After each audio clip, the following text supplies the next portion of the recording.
Hello guys, this is Richard Rich TV and welcome back to my channel. But before I start the devotional guys, I'd like to shout out the Paling Pursuer channel na napunta rito at nag-join sa devotional. Shout out and God bless to SSC TV of Korea, Leo Bacoteko, Bon Anthony Balmoria, Jocelyn Studio, Ping Bertolpo, Retro Vlog, Nanay Amacolda, Michael Aburita, Yans TV, Connie Vlog, Foreman's Work, Heart Ponsalan, Mami Rose Crop, Friends Shendog, Vin Lawrence Jonko. Ang shoutout na rin sa mga di nakisabay na manood sa devotional but still napunta pa rin dito para manood at makinig sa devotional. Shoutout na rin sa mga estudyante ko na bagong pasok dito, no? Since the start of the class, they are really coming here. God bless us all, guys.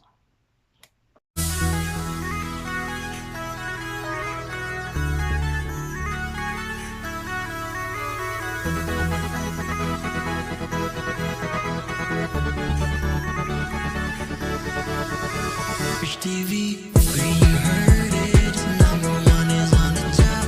Good advice is will never stop. Rich TV, when you heard it, number one is on the top. Good advice is will never stop.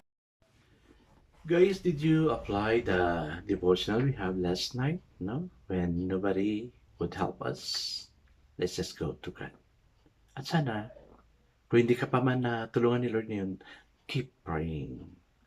Keep going near to God.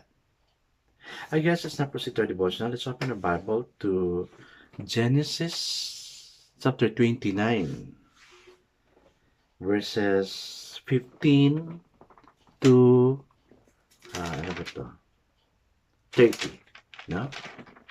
Verses 15 to 30. This is about Jacob marries Leah and Rachel. O, dalawa yung asawa ni Jacob, ha? Okay, so, still guys, I'm using the devotion sa Bible because the word is just so simplified. Maintain talaga natin. Okay, the word of the Lord in Genesis chapter 29, verses 15 to 30 says, Laban said to him, just because you are a relative of mine, should you work for me for nothing? Tell me what your wages should be. Now Laban had two daughters. The name of the older was Leah, and the name of the younger was Rachel. Leah had weak eyes, but Rachel was lovely in form and beautiful. Jacob was in love with Rachel and said, I'll work for 7 years in return to your younger daughter, Rachel. Laban said, it's better that I give her to you than to some other man. Stay here with me. So Jacob served 7 years to get Rachel, but they seemed like only a few days to him because of his love for her. Then Jacob said to Laban, give me my wife. My time is completed, and I want to lie with her. So Laban brought together all the people of the place and gave a feast. But when evening came, he took the daughter Leah and gave her to Jacob.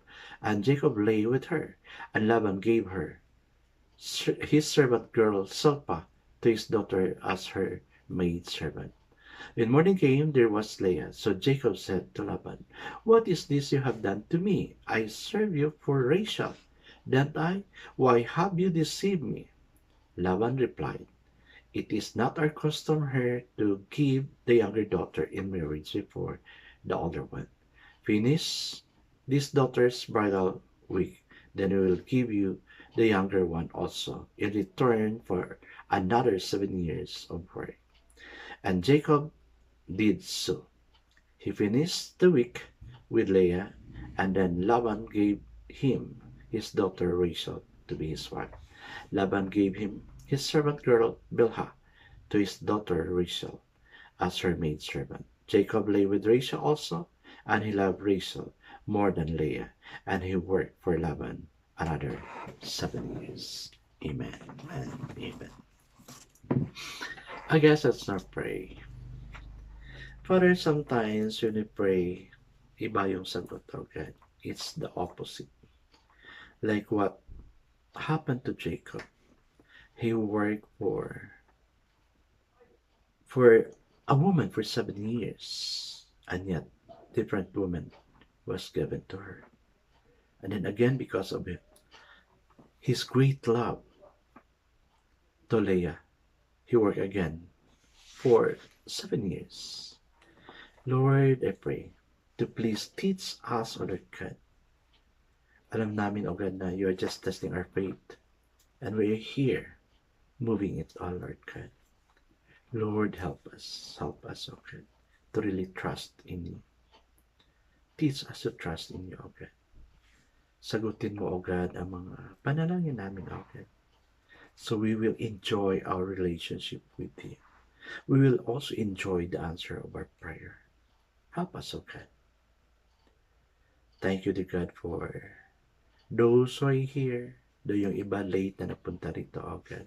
But yet I know you are moving to each one's heart, O God. Conviction is with them to really join the devotional. Lalong-lalo na yung mga matagal na nandito, O God. Bless them, O God. Bless them, Lord. Yes, Lord. Bless us as we continue with this devotional. In Jesus' name we pray. Amen and amen.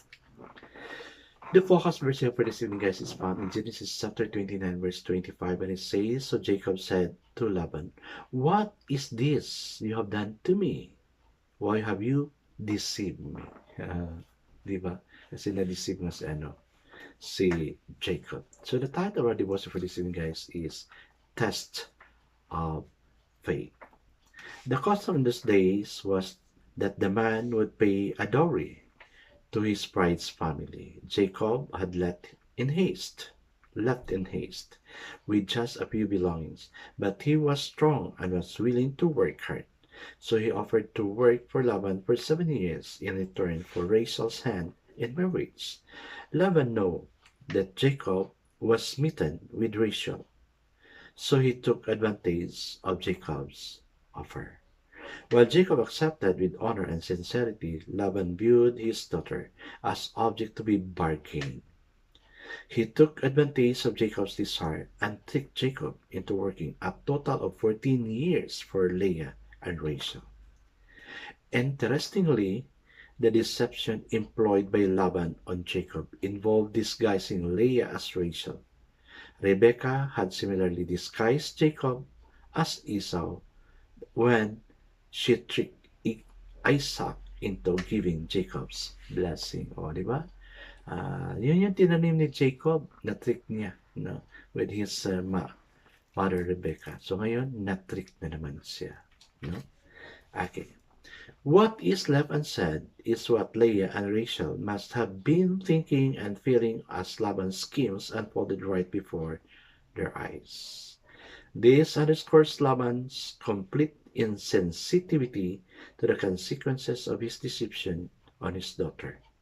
Jacob himself seemed oblivious to the pain he was causing Leah.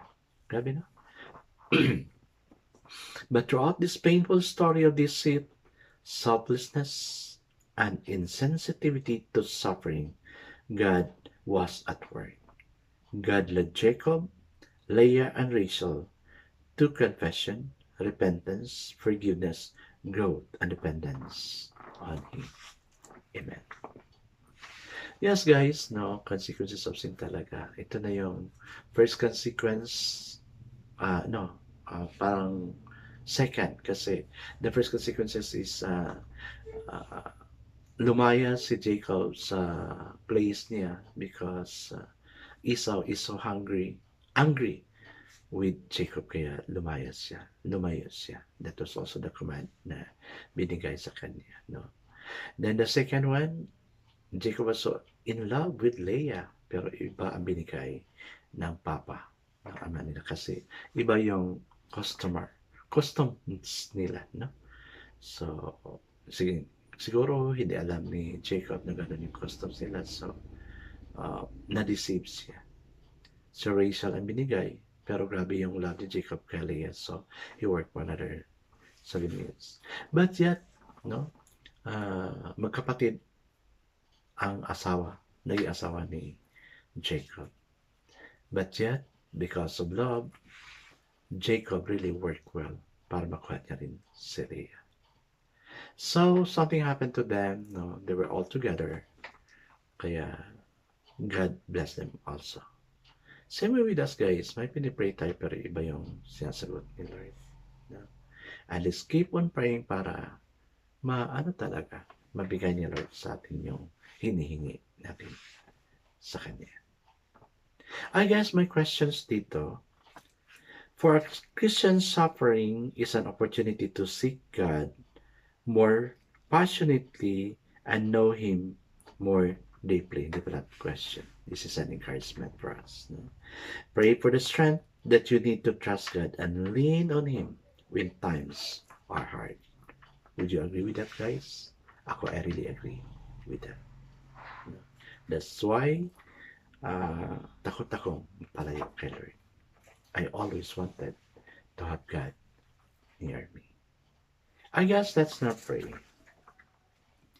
Yes, Father God, our faith is being tested many times, Lord God. And we still keep on moving on because you are there. Lord, whatever prayer we have, desires we have in our heart, may you grant it, oh God.